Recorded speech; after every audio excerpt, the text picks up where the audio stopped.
자, 여러분 이어서 보겠습니다. 저 뒤에 문을 좀 닫으시고 이어서 봅니다. 여러분 305페이지 재산세. 자, 의의부터 한번 봅니다. 여러분 재산세 총론에서 의의요. 재산세는 보시니까 거기 의의를 토지 건축물 주택 선박 및 항공기 보유에 대해서 그 소유자에게 보유한 기간 동안 매년 반복해서 부과되는 그런 지방세입니다. 특징 성격을 보면 재산세는 대표적인 지방세 중에서 재산 보유세인데 원칙 물세, 자, 예외적으로 자, 별도 종합합산상 토지라는 것에 대해서는 예외적으로 인세 이런 식으로 되어 있습니다. 우리 배웠잖아요. 1별에서 지방세 주요 3개 세목은 물세, 개별과세하고 물건 각각. 그죠? 근데 종부세, 양도소득세, 국세 2개 주요 세목은 인세, 합산과세하고. 근데 중간에 딱 껴있는 재산세는 원칙 물세인데 예외적으로 토지 경우에 인세력 성격이 있다. 그랬잖아요, 여러분들. 그래서 우리 요거 알고 있는지 27회 시험에서 어떻게 물어봤느냐. 자, 해당 지자체 납세무자가 해당 지자체 관할구역에 2개 이상의 주택을 소유하고 있는 경우에 그 주택의 가액을 모두 합한 금액을 과세 표준으로 하여 주택의 세율을 적용한다. OX. OX.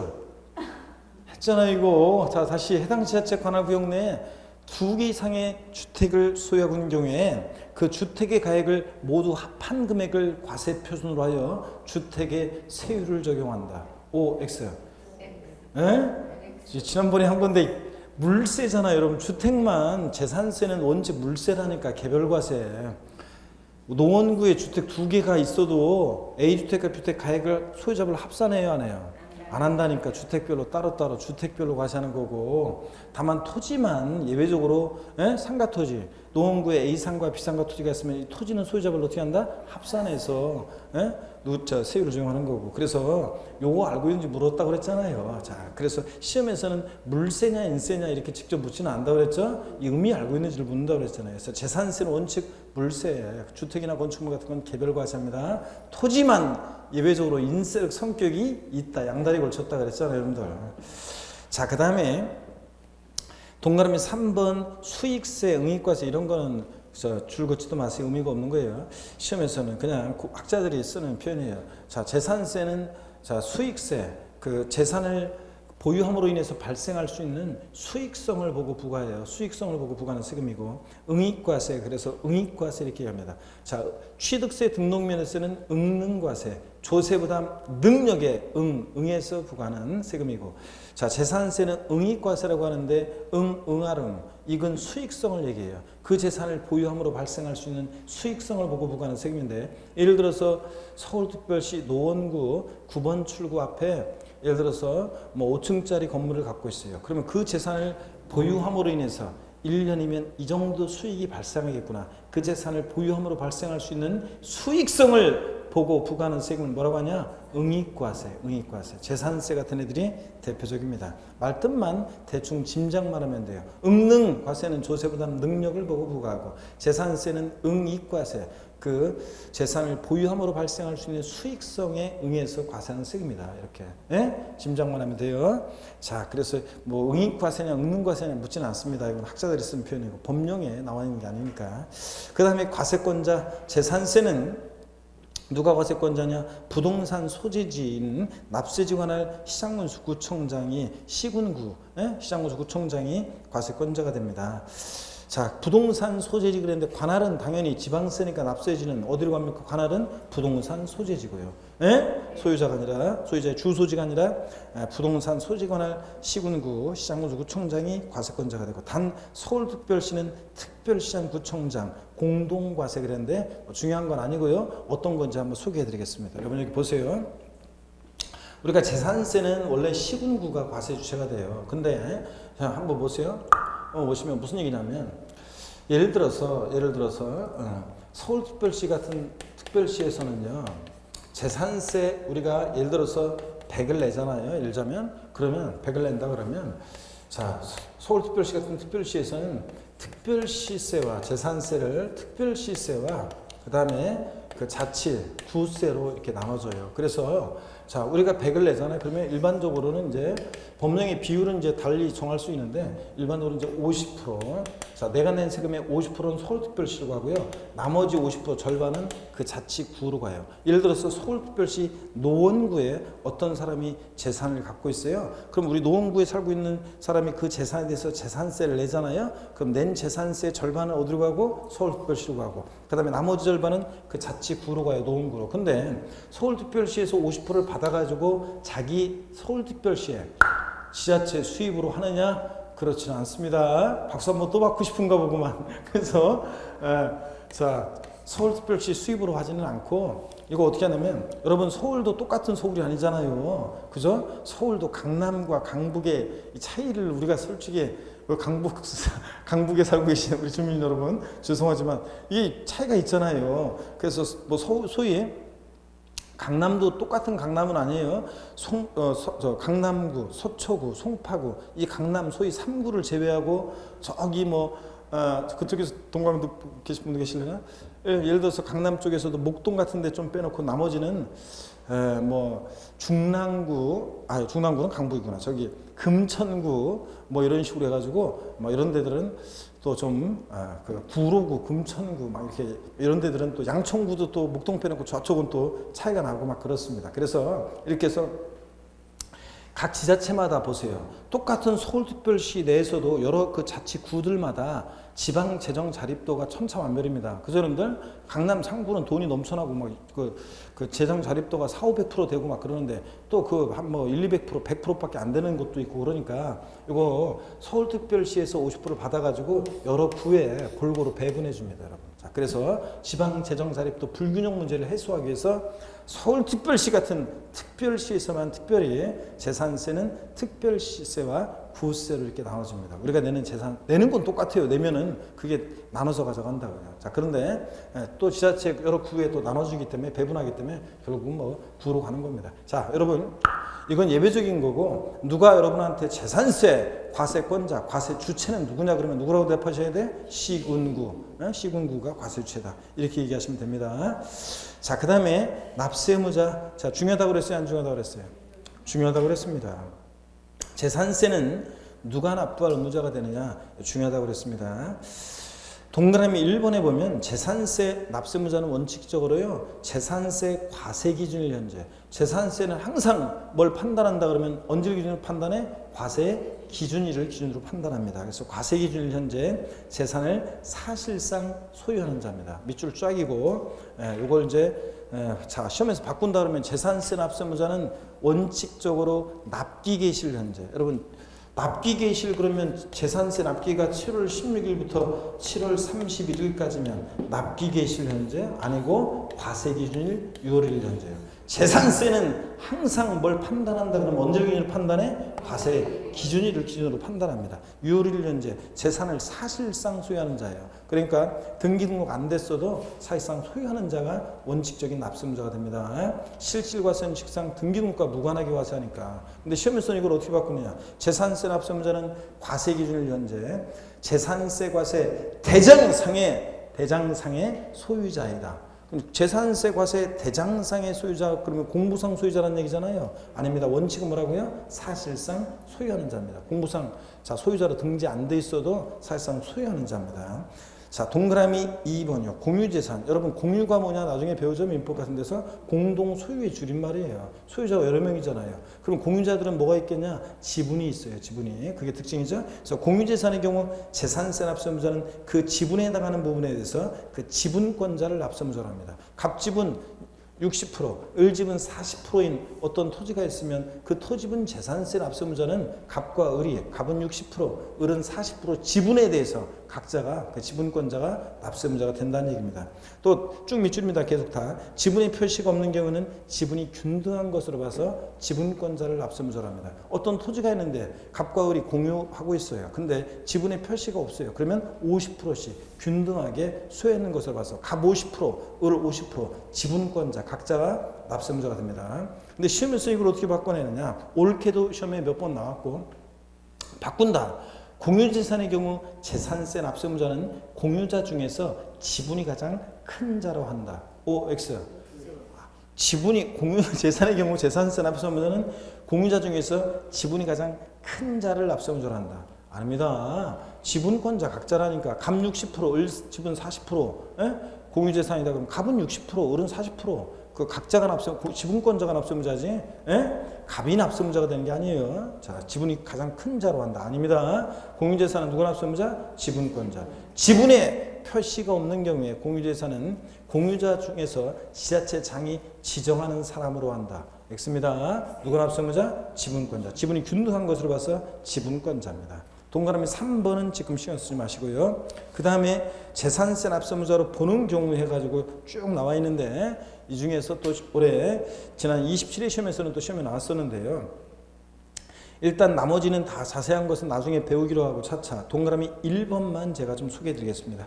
공부상의 소유자가 매매 등의 사유로 소유권이 변동이 있음에도 이를 신고하지 아니해서 사실상 소유자를 알 수 없는 때는 누가 납세무자? 공부상 소유자가 되는 경우도 있습니다. 그럼 이게 어떤 건지 소개를 해 드리겠습니다. 여기 봅니다. 예. 하여튼 합격자 모임에 가서 이렇게 보면은 진짜 극적으로 제가 이제 조금 올해 좀 쉽지 않지 않겠냐 이렇게 생각했는데도 극적으로 합격해서 합격점에 오시는 분도 계시고 당연히 합격하리라 믿었던 사람들이 또 오는 분도 계시고 다양한 분들이 옵니다. 근데 그 합격자 모임의 얼굴들을 보면서 있잖아요. 와야 되는데 그 공부했던 사람들의 얼굴을 또 쫙 한번 떠올려 보면 왔어야 되는데 안 온 사람들 있잖아요. 그 얼굴들이 또 떠오르면 마음이 또 안 좋습니다. 그 가운데는 또 진짜 열심히 하려고 나름대로 했는데 아둥바둥 했는데 안 된 분들이 있잖아요. 그런 분들이 그 모든 걸 보면 또 얼굴이 떠오르고 그래서 마음이 항상 먹먹하고 그렇습니다. 그래서 그런 분들 생각하면 그래서 이제 사실은 또 너무 또 이렇게 어떤 간에 그런 분들을 생각하면 또 그런 분들은 12월 달 특히 12월 달 어느 정도까지는 제가 연락처를 혹시 알고 있는 분들도 있어요. 이제 밥도 먹고 막 그러다 보면 어떤 수강생들은 그런데 제가 특별히 또 근데 어느 정도 시간 될 때까지는 상처가 아물 때까지는 연락하지 않습니다. 근데 상처는 시간이 지나면 아물어. 그런데 생채기는 남습니다. 생채기는 남아가지고 근데 나중에 어느 정도 상처가 이제 아물 정도 되면 제가 연락도 하고 다시 한번 해보자 이렇게 연락을 하고 이렇게 합니다. 근데 여러분 이 공부가 이게 이 시험이라는 건 여러분요 만약에 이런 게 떨어지잖아요. 그럼 떨어지면 그래서 열받아 아니면 다 무슨 일이 생겨가지고 공부 포기해 올해. 자 그러면은 안 돼요. 그러면 생채기가 아물질 않아요. 그게 남아있던 것이 없어지지 않아요. 지워지지 않고 영원히 남아 있습니다. 그래서 그 길거리 지나가다가 공인중개사 간판만 봐도 있죠. 뭔가 마음이 안 좋습니다.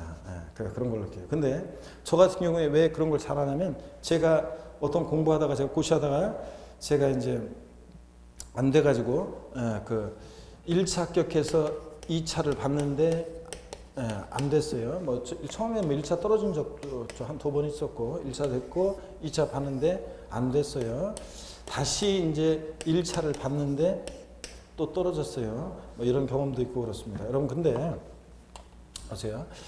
근데 고시에서 제가 이제 나중에 맨 마지막에 그 하산할 때 있잖아. 하숙집에서 짐 다 책 다 이렇게 막 테이프로 다 묶고 싸고 박스에 넣고 다 싸가지고 짐 싸는 데 있죠. 책 하나하나를 그 가방 박스에 넣는데 그 마음 있잖아요. 하산할 때 그 마음.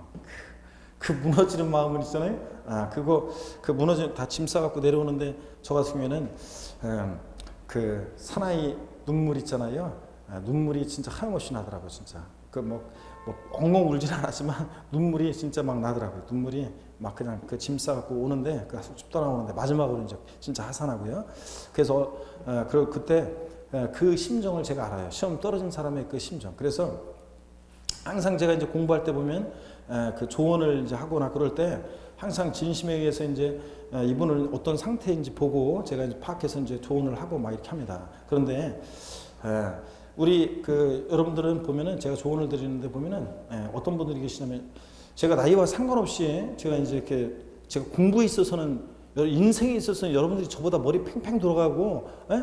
아 진짜예요. 뭐 보면 뭐 머리들이 잔머리들이 왜 이렇게 잘 돌아가시는지 인생 살아가는 데 있어서는 여러분들이 저보다 눈치도 더 빠르신 것 같고, 다 많이 진짜 그래요. 눈치도 빠르고, 저 같은 경우에는 그 눈치도 빠르고 하여튼 여러 가지 뭐 특히 돈과 관련해서는 진짜 막 눈치들이 빠르게 돌아가요. 그런데 인생에 있어서는 여러분들이 저 선배고 그렇지만 공부에 있어서만큼은 공부에 있어서만큼은 특히 객관식 시험에 있어서는 제가 어느 정도 일가를 이루었었기 때문에 객관식 시험에 있어서만큼은 제가 그래도 그리고 평생 저는 이 시험과 함께 살아온 사람이에요. 이 나이 때까지 제가 다른 일을 해본 거라고서는 학창 시절에 군대에서 제가 군대에서 제대하고서 복학하기 전에 제가 입시학원에서 제가 영어 강의 잠깐 했던 거하고 그게 알바의 전부예요. 그거 하고 그 다음에 또 그 다음에 제가 저 사시 그만두고 나서 그 다음에 형님 이제 저 회사에서 제가 한 1년 정도 있었어요. 근데 그거 빼놓고서는 제가 사실은 뭐 저 같은 경우는 평생 그 시험과 함께 공부만 하면서 이렇게 살아왔잖아요. 시험에 있어서는 제가 인생 선배잖아요, 여러분들. 저 선배잖아요. 그러니까 제가 하는 이 선생의 말을 그 경험과 함께 이게 하는 말을 들어야 되는데 안 듣는 분들이 있어요. 되게 말들을 하여튼 고집들이 세가지고 하여튼 말 되게 안 들어요. 그런데 항상 그럼 대가를 치르고 항상 그렇게 되는데 제가 항상 여러분께 드리는 말씀은 항상 그 마음이 그래서 시험 떨어진 분들 이제 지금은 이제 여기 다 좀 뭐 공부하다가 오신 분들이 있는지 모르겠지만 대부분 지금 다 좀 처음이잖아요. 근데 지금 인강 듣는 분들 중에서도 그렇고 또 학원에서 보면 이제 떨어지고 실패하고서 지금 뭐 어떤 수강생분은 뭐 2차 다 되는데 뭐 어떤 다른 학원에서 공법 두 문제인가 한 문제인가 그 부족해가지고 과락 맞아가지고 공법이 과락 맞아가지고 다른 건 다 점수가 다 되는데 또 저 공부하는 분도 계시고 뭐 여전히 마킹 같은 거 잘못해가지고 또 떨어지신 분도 계시고 또 공부한다고 했는데 또 안 돼 부족해서 또 노래 부족해 떨어진 분도 계시고 다시 또 1년을 공부하려고 이미 또 다른 곳에서 나와 있더라고요. 그런 분도 계십니다. 근데 어떻게 그 심정을 얼굴을 딱 보면 항상 제가 그동안 시험 보고 나서 한 달 동안 어떻게 지냈을 것이다 이 마음이 있잖아요. 전에 제가 다 알아요. 그 심정 가족들도 있잖아요. 가족들도 또 시험에 떨어지면 그 가족들의 그 뭔가 겉으로는 뭐 괜찮아, 뭐 괜찮아, 뭐 다음에 또 하면 되지, 뭐 이렇게 말은 하지만 영혼 없는 목소리 속에서 뭔가 그 전해져 오는 그 차가움 있잖아요. 그 뭐 그런 거 주변 사람들의 그런 거 자기 자신에 대한 어떤 그런 거 여러 가지 그런 마음이 얼마나 아플지는 그렇습니다. 그래서 지금도 사실은 제가 얼마 전에 다른 곳에서 이런 얘기를 하다가 지금 제가 요 얘기를 이번 주에 어느 곳에서 시험 당일날 발표하는 날 거기서 진짜 이렇게 열심히 하려고 나름대로 했는데 떨어진 수강생 그 몇몇 분이 있었어요. 그래가지고 근데 특이하게도 1월 달부터 오지 않고 그냥 벌써 와서 수업을 듣더라고요. 학교에서 발표 나고서 그냥 열받으니까 그냥 비장 결의로 왔나 봐요. 그래서 와서 벌써 듣더라고요. 그래가지고 그 수강생들도 있고 그래서 겸사겸사 지금 여러분께 드리는 이런 말씀을 드리다가 거기서는 처음에 딱 이제 한 시간 쉬는 시간에 바로 수업하다가 시작하면서 그런 얘기를 하다가 갑자기 제가 짐 쌀 때 그 상황이 탁 스쳐 지나가니까 있죠? 눈물이 핑들더라고 그냥. 그래가지고 목이 메어가지고 수업을 못 했잖아요. 한 몇 분 정도. 그래가지고 잠깐 좀 엔진하는 상황이 생겼었어요. 그런데 오늘은 제가 요 얘기를 왜 지금 중간에 끝에 하느냐. 지금은 이제 어느 정도 마음을 다 이제 딱 추스리고 이제 하니까 지금은 편하게 할 수 있는데 진짜 지금도 그때 생각만 하면 마음이 한편이 무너지고 또 그 다음에 제 그 신문 기사 같은 데서 제가 알고 있는 선후배나 동료나 친구나 그런 애들 있죠. 그 인사 어떻게 막 그 신문에 인사가 나오잖아요. 어디로 발령되고 뭐 어디에 뭐 저기 됐고 뭐가 됐고 진급을 했고 그런 거 나오잖아요. 그것을 보면은 축하해주긴 축하해주지 아니 기쁘지 내가 아는 사람이 잘 되면. 근데 축하해주는 마음이 들면서도 또 한편으로 있잖아요. 속상해 마음이 무너져. 내가 저기 있었어야 되는데 막 이런 생각도 들고 막 그러면서 마음도 무너지고 또 뭐 그렇습니다. 그래서 여러분들 반드시 합격을 해야 돼요. 만약에 못하고 그냥 포기하잖아요. 지나갈 때마다 두고두고 아니면 뭐 할 때마다 속이 쓰리고 그래서 다시 이제 이 공부를 한번 저희 여러분들이 공부하려고 딱 이렇게 딱 입문을 하잖아요. 어떤 사연에 의해서 입문을 하면 저희들 쓰는 용어가 있어요. 코 꼈다 이제 코 꼈어. 한번 발을 들이면 빼질 못해요. 코 껴가지고 계속 하게 돼 있어요. 왜 그러냐고요? 저 같은 그런 마음 때문에 그래요. 그래서 반드시 지금부터 그때 그런 아픔을 나중에 이제 내년 가을에 아픔을 겪지 않으려면 지금부터 아시겠습니까, 여러분? 한 발 한 발 너무 욕심내지 말고 그렇다고 지쳐가지고 막 이러지 말고 한 발 한 발 수업을 차분히 한 발 한 발 가시면 됩니다, 여러분. 그러면 저희들이 수없이 백지 상태 분들을 저희들이 아무 기초 지식 없고 백지 상태 그런 분들을 돌았으면 잃어버리고 백지 상태 그 베이스 안 돼 있는 분들도 저희들이 수없이 귀에 못이 박히도록 얘기해가지고 이렇게 해가지고 정리해서 프로그램들을 끌어가지고 합격을 시킵니다. 그래서 요번에 합격한 사람들이 뭐 여러분보다 잘난 사람이 있을 줄 알았어요? 똑같아요. 여러분하고 다 똑같은 처지의 분들이 다 합격했습니다. 그래서 그렇게 합격하는 겁니다. 다만 중간에 포기하느냐 그렇지 않느냐 이거에 차이가 있는 것 같아요. 그래서 끝까지 가시면 됩니다. 아셨죠, 여러분? 자, 그래서 이 말씀을 이번 주에 꼭 드렸네요. 그래도 약간 울컥할 뻔했는데 그래도 잘 넘기네. 자, 한번 보겠습니다. 여기 납세무자, 재산세 여기 한번 보세요. 재산세 납세무자는 납세무자는 원칙적으로는 금방 우리가 본 게 원칙적으로 재산세는 과세기준일 6월 1년제 납기계실 아니에요. 과세기준일 6월 1년제 재산을 사실상 소유하는 자입니다. 공부상 소유자 아니에요. 원칙은 사실상 소유자입니다. 근데 예외적으로 공부상 소유자가 납세무자가 되는 경우도 있긴 있어요. 두 가지가 있는데 오늘은 한 가지만 제가 설명을 좀 드리려고 합니다. 자, 먼저 첫 번째 어떤 거냐? 권리 변동이 있는데요. 권리 변동 등의 사실이 있어요. 권리 변동 등이 있는데 그 권리 변동 등의 사실을 신고하지 않아 가지고 자, 과세권자가 사실상 소유자가 누군지 알 수 없을 때, 사실상 소유자가 누군지 알 수 없을 때 있죠. 그럴 때 사실상 소유자가 누군지 알 수 없다. 이럴 때 재산세 납세무자는 공부상 소유자가 되는 경우가 있습니다. 무슨 얘기인지 예를 한번 들어봅니다. 갑이라는 사람과 을이라는 사람이 부동산을 거래를 해요. 매매하는데 우리 배웠어요. 매매한다 그러면 두 사람이 만나서 계약금을 치르고 중도금을 치르고 이거 필요 없는 얘기인데 자 계약금 중도금 잔금을 2017년 예를 들어서 5월 31일 날 잔금을 치렀다고 해요. 근데 소유권 을명의로 매수인 을명의로의 소유권 이전 등기는 6월 20일 날 소유권 이전 등기가 됐어요. 자, 그랬을 때 재산세 납세무자는 누가 될 것이냐? 자, 그러면 누구 매도인이 납세무자인지 매수인이 납세무자인지 이게 문제가 되잖아요. 그죠? 그랬을 때 자, 언제 기준으로 판단한다? 과세 기준일 6월 1일을 기준으로 판단합니다. 과세 기준일 6월 1일 날 봤더니 공부상으로는 여전히 6월 20일 날 등기가 됐으니까 공부상으로는 여전히 누구예요? 갑소유입니다.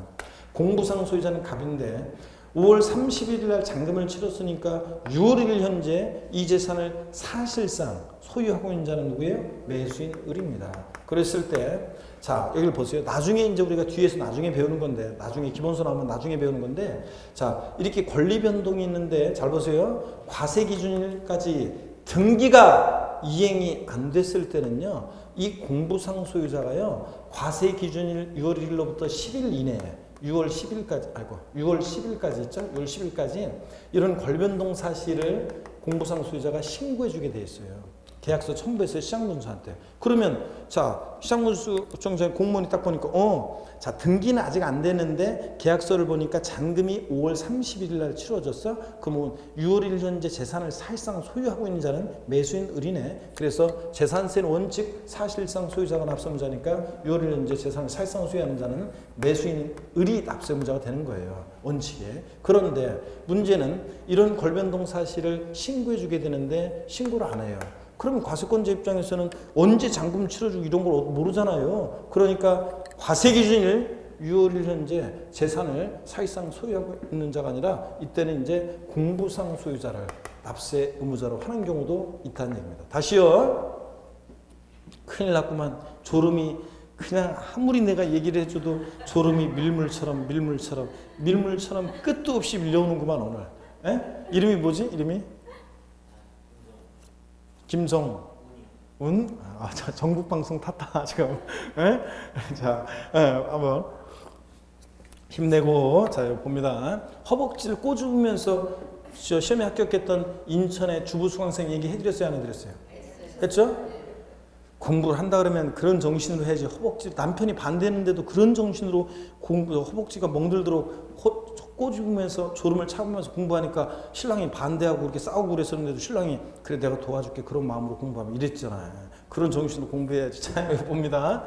자 그래서 재산세 납세무자는 원칙은 과세 유효론자 사실상 소유하는 자인데 이렇게 권리변동이 있는데 권리변동 사실을 신고안해서 과세권자가 사실상 소유자가 누군지 알 수 없을 누가 납세무자가 되는 경우도 있다. 공부상 소유자가 납세무자가 되는 경우도 있습니다. 뭐 또 하나 이제 종중재산과 관련한 게 있는데 이건 나중에 배우고 오늘은 요거만 딱 알고 갑니다. 원칙은 과세 유효론자 사실상 소유자인데 예조로 공부상 소유자가 납세무자가 되는 경우도 있다더라 이렇게.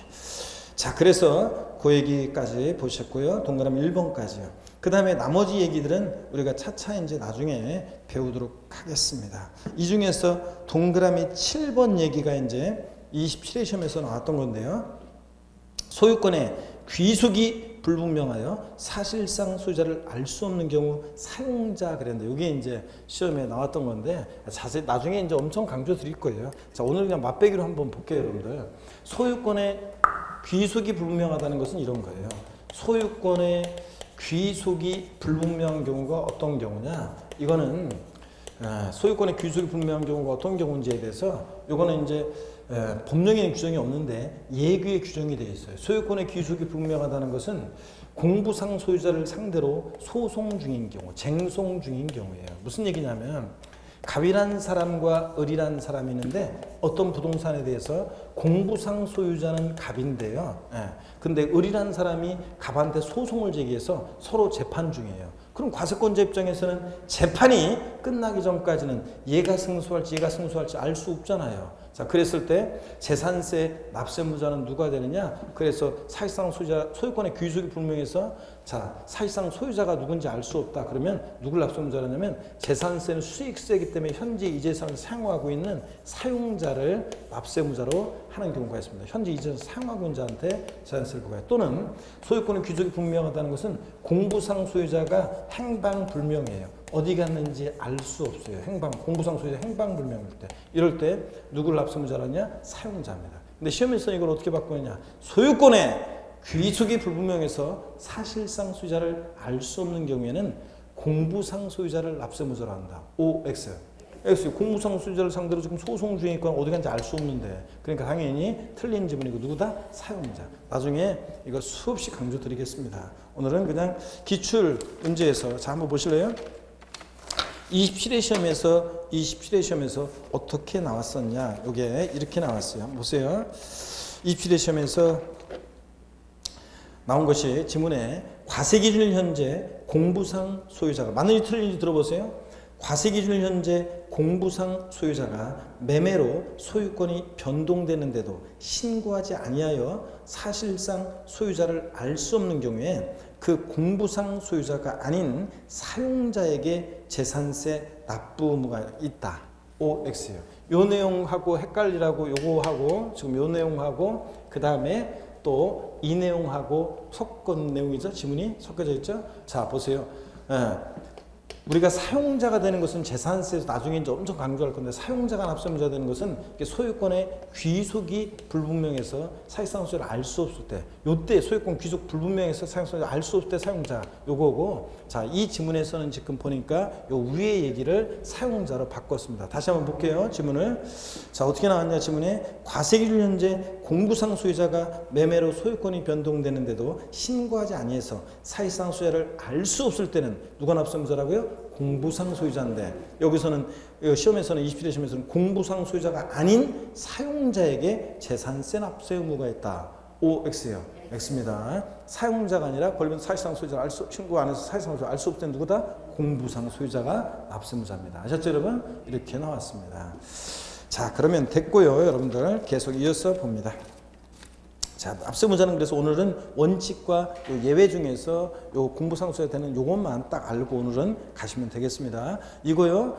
자, 이건 이렇게 기초 이론부터 요 내용은 작년 27회 시험에서도 기초 이론부터 맨날 요거 기본 이론 하면서랑 계속 설명드린 얘기예요. 수없이 강조한 내용이고 이런 것들. 그래서 가볍게 지문 요거 골라낼 수 있었던 지문이었습니다. 자, 그다음에 305페이지 과세 대상으로 옵니다. 재산세는 어떤 것을 보유할 때 재산세가 부과되느냐. 자, 재산세 대상은 5가지예요. 그래서 거기 보세요. 토지, 동그라미 1번, 건축물, 그 다음에 3번 주택, 그 다음에 기타 그래가지고 선박 항공기 5가지입니다. 재산세 대상은 토지, 건축물, 주택, 선박, 항공기 5가지입니다. 그럴 때 토지를 한번 보세요.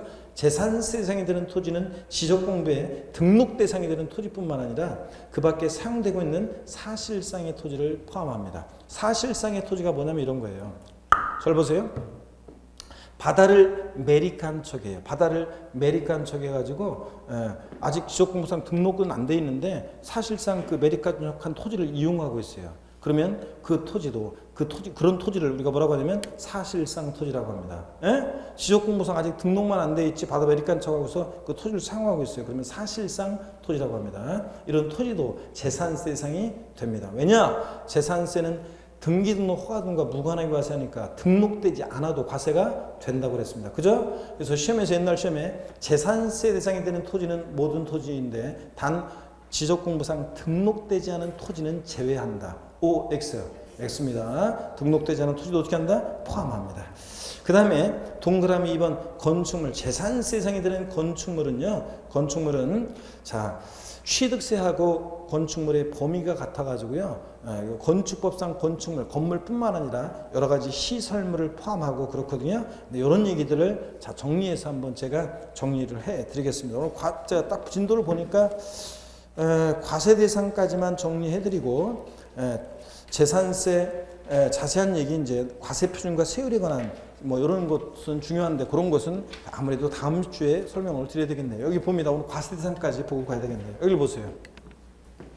금방 교재를 통해서 봤다시피 재산세 과세 대상은 5가지가 열거되어 있습니다. 토지, 그 다음에 건축물, 토지 건축물, 그 다음에 주택, 그리고 선박, 항공기 5가지입니다. 시험에서 뭐 처음에 이제 전국모의사 같은 거 볼 때는 이런 문제 나와요. 주로 재산세 대상, 과세 대상이 아닌 거인 거 고르는 문제에서 재산상 5가지가 쭉 해서 여기다가 하나를 바꾸는데 뭐로 바꾸냐면 차량 같은 것은 취득세 대상은 될지언정 재산세 대상이 아닙니다. 다시요. 상식처럼 알고 있어야 돼. 재산세는 어떤 거라고 5가지? 토지, 건축물, 주택, 선박, 항공기 5가지입니다. 그럴 때 여기를 보세요. 재산세 대상이 되는 토지 그러면요. 이 토지는 금방 봤어요. 모든 토지예요. 지적공부상 등록 대상이 되는 토지뿐만 아니라 사실상의 토지를 포함하는 모든 토지예요. 그래서 이 모든 토지에 지적공부상 등록되지 않은 미등록 토지에 포함한다, 제외한다? 포함합니다. 포함하고요. 근데요, 재산세 대상이 되는 토지는 모든 토지인데 다만 주택의 부속 토지는 제외합니다.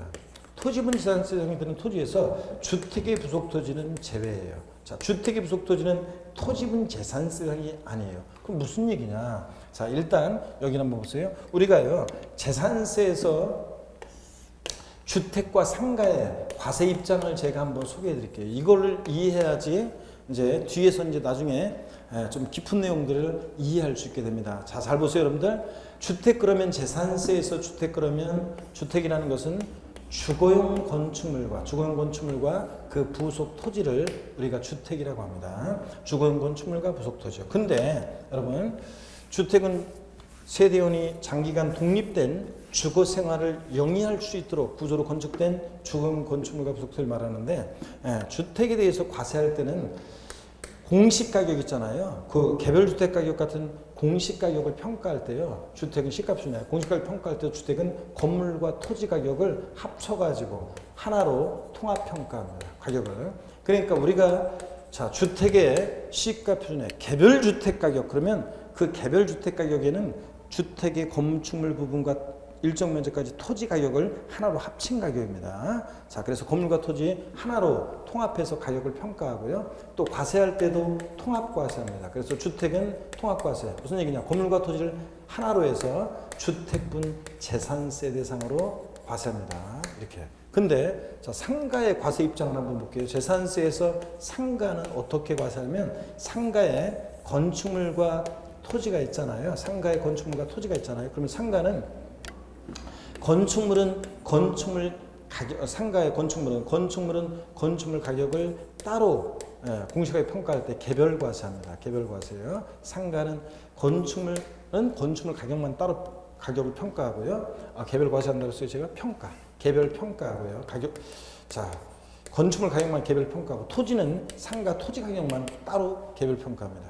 과세할 때 상가는 건축물 부분은 자, 과세할 때 개별 과세예요. 건축물만 따로 개별 과세하는데 즉 건축물분 재산세로 따로 과세합니다. 건축물분 재산세로. 근데 상가 토지는 또 따로 토지만 개별 과세하는데 토지분 재산세로 따로 과세합니다. 그러면 여러분 보세요.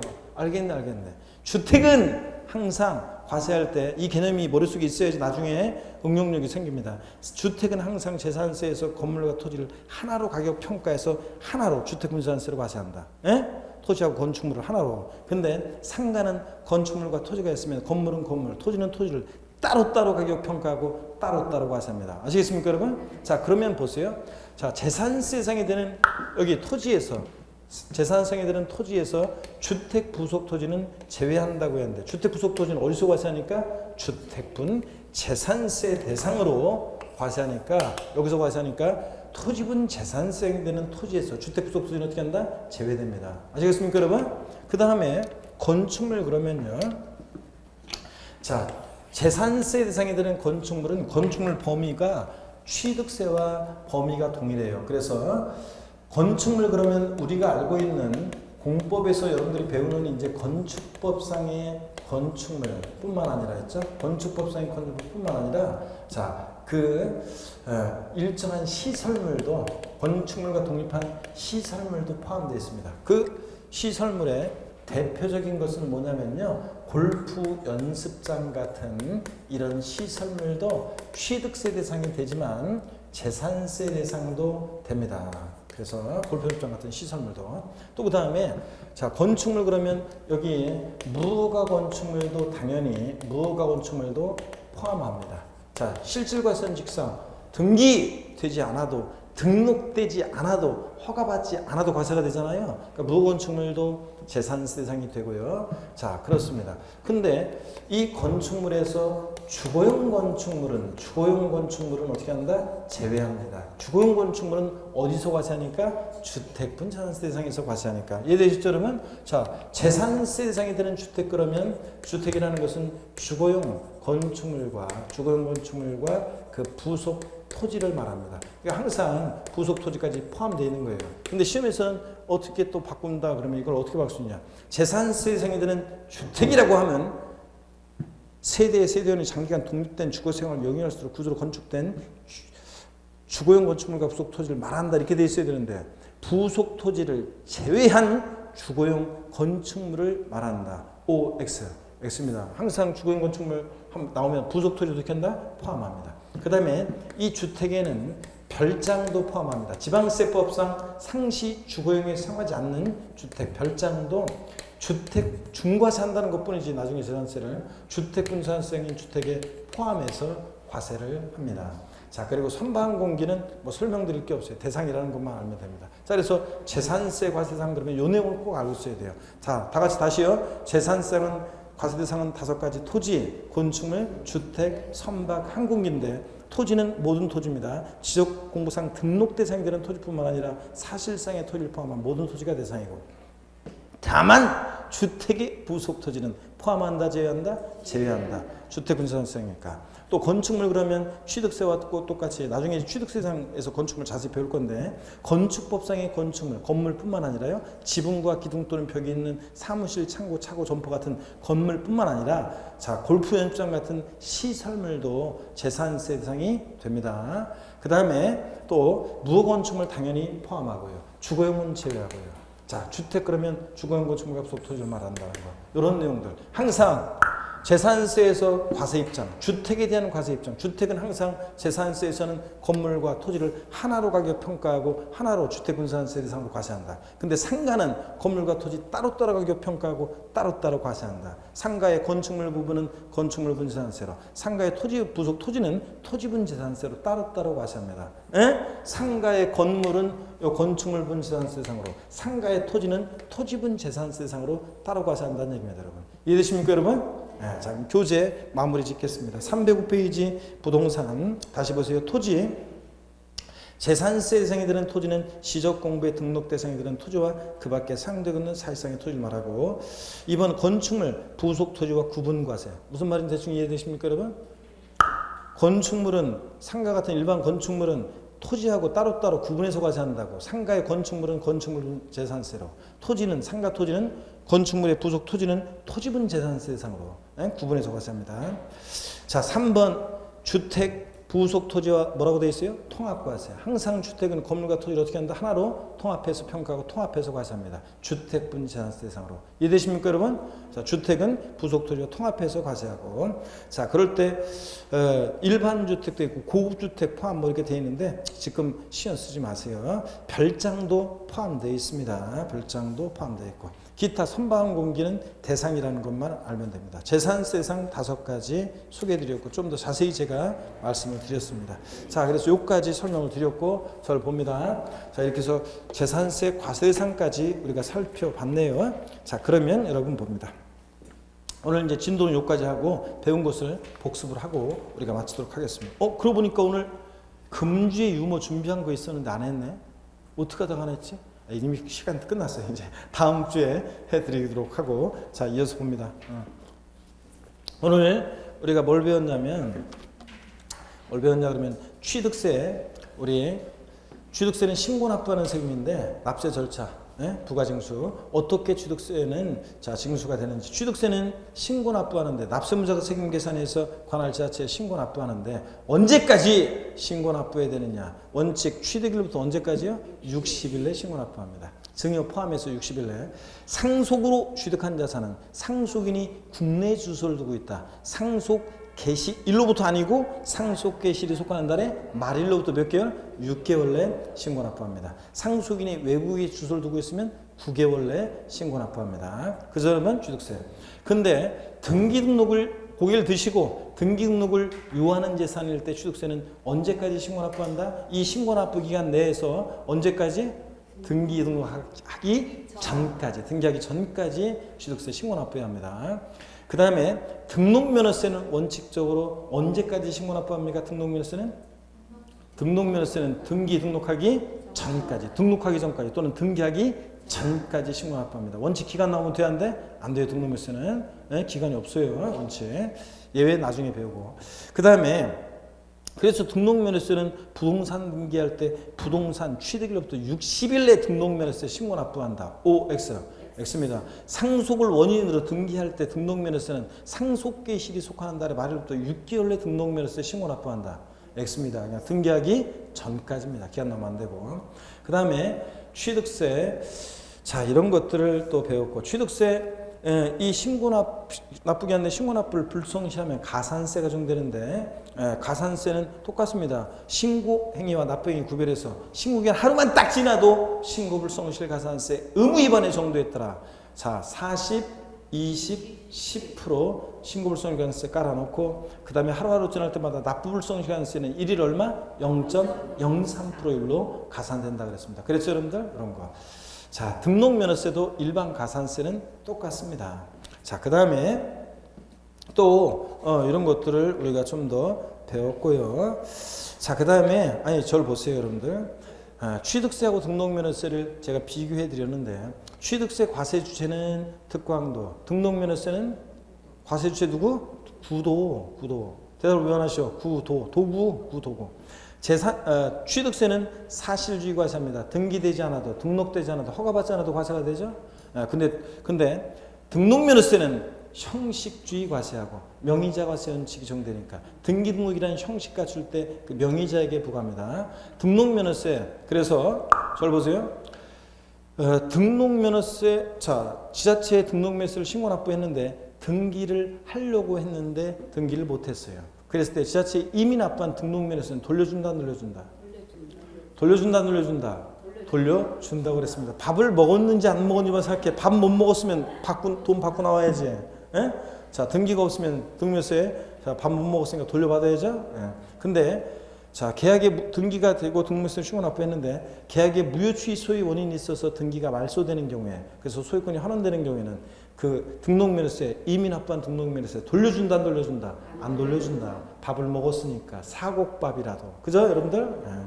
그 다음에 취득세는 종가세, 정률세로 이용되는데 등록면허세는 과세표준이 자, 가액과 금액으로 표시되기도 하고 건수로 표시되기도 하기 때문에 등록면허세는 종가세, 정률세율 또는 종량세, 정액세율이 모두 적용되는 그런 세금입니다. 그죠, 여러분들? 예. 그 다음에 취득세나 등록면허세나 자, 취득세 납세무자는 원칙적으로 등기등록과 무관하게 사실상 취득한 자인데 등록면허세 납세무자는 재산권 기타 권리의 설정, 변경, 소멸에 관한 사항을 공비 등기 등록할 때 등록을 하는 자가 납세무자입니다. 이 등록을 하는 자라는 것은 외관상 권리자를 말해요? 등기 권리자를 말해요? 아니면 사실상의 등기 권리자를 말해요? 외관상의 등기 권리자를 말합니다. 사실상 권리자일 것을 요하지 않습니다. 절차만 정당하다 그러면 돼요. 그 다음에 등록면허세, 취득세, 과세표준이요. 둘 다 납세무자가 과표를 정하죠. 원칙 신고하는 거예요. 예외적으로 시가순회, 국가 등으로부터 취득하는 객관적인 취득은 사실상 취득가액을 과세표준으로 합니다. 다만 결정적인 차이점이 취득세는 취득 당시 가액으로 하는데 등록면허세는 등록 당시 가액을 기준으로 합니다. 그래서 취득하고 나서 등록 당시 가액이 변경됐을 때 등록면허세는 변경 전의 가액을 과세표준해요. 변경 후의 가액을 과세표준해요. 변경된 가액, 변경 후 그 변경된 가액을 과세표준 금액으로 합니다. 에? 자, 자산 취득 당시 1억이었는데 자, 등록 당시 1억 2천이 됐다. 자산 재평가로 인해서 그럴 때 자산 재평가 전의 가액이 아니라 재평가 후에 변경된 가액을 과세표준한다. 왜냐? 등록면허세는 과세표준이 등록 당시 가액을 기준으로 하니까. 그죠, 여러분들? 그 다음에 세율 이번에는 자세히 안 배웠고요. 자, 그 다음에 면세점. 취득세는 면세점 규정이 적용되잖아요. 취득가액 50만 원 과세자는다. 등록면허세는 면세점 규정이 있어요, 없어요? 없어요. 소액징수면제는 취득세, 등록면허세 모두 소액징수면제는 적용되지 않습니다. 재산세들이 거기서 장당 2,000원 미만은 징수하지 않는다 이거지. 그래서 취득세, 등록면허세는 그런데 등록면허세는 특히 면세점, 소액징수면제 규정 둘 다 적용되지 않습니다. 왜냐? 얘는 수수료적 성격의 규제이기 때문에 공짜로 등기 등록 해준다, 안 해준다? 안 해준다. 오히려 부동산 등기할 때 등록면허세는 세기 계산했더니 6,000원 미만 나왔다. 무조건 얼마 받는다? 6,000원 납부하게 합니다. 이런 거. 그 다음에 자, 취득세, 등록면허세 신고 납부 기간은 아까 다 비교해 드렸고요. 사치성 재산에 대해서 취득세는 별장, 고불악장, 골프장, 고급선박, 고급택, 사치성산에 대해서 중과세를 합니다. 근데 어떻게 중과세율로 하는지는 우리 아직 안 배웠고, 근데 등록면허세는 사치성 재산이라는 것에 대해서 등기 등록할 때 중과세 규정이 있다, 없다? 없다. 그 다음에 자, 부가세, 취득세 부가세목은 감면받은 세금이 없어도 뭐가 부과된다? 농특세, 지방교육세. 등록면허세는 감면받은 세금이 없을 때는 뭐만 부가세로 부과돼? 지방교육세만 부가세로 부과됩니다. 감면받은 세금이 있으면 지방교육세도 부과되고 농특세도 부과되고. 자, 이런 식으로 재산세, 보유세 대표적인 재산세 세 문제 출제되는데 물세, 재산세는 물세 대표적인 재산 보유세고 물세입니다. 재산세는 물세인데 그러니까 주택 같은 거나 건축물 같은 것은 동일한 시군구나 구역 내 여러 개 있어도 자, 합산과세한다, 개별과세한다, 개별과세한다. 자, 주택은 주택별로 따로따로 소재를 합산하지 않고. 근데 토지의 경우만 예외적으로 재산세는 인세적 성격이 있다 그랬습니다. 그래서 여러분들 그래서 합산과세하는 경우가 있긴 있다.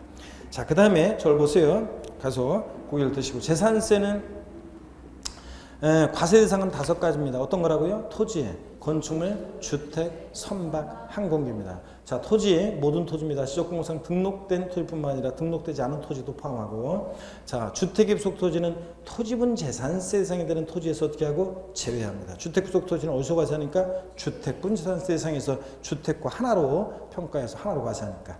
건축물, 자, 무건축물 포함하고, 자, 취득세와 같이 건축법상의 건축물, 건물뿐만 아니라 시설물, 건물과 독립한 시설물도 포함돼요. 나중에 기본선 한번 자세히 볼 거예요. 그래서 골프 연습장 같은 시설물도 자, 취득세 대상이 되지만 나중에 배우에 또 재산세 대상도 됩니다.